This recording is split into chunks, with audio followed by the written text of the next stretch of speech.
দর্শক আমরা আরেকটি বাসার ভিতরে প্রবেশের চেষ্টা করছি, আমাকে দেখাচ্ছি। আপনারা যে জিনিসগুলো দেখতে পাচ্ছেন এগুলো অনেকে বাসা থেকে নিয়ে যাওয়া দরছিল, তখন আন্দোলনকারী শিক্ষার্থীরা তাদের কাছ থেকে এগুলো রেখে দিয়েছে এবং এগুলো নিতে দেয়নি কাউকেই।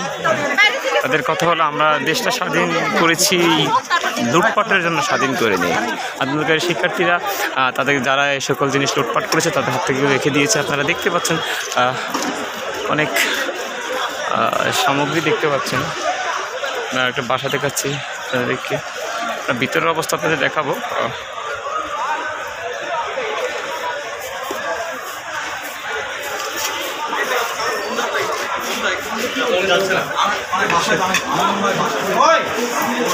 দেখুন এই যে চেষ্টা করছি আপনাদেরকে, সব ভেঙে ফেলা হয়েছে অনেক কিছুই এখানে।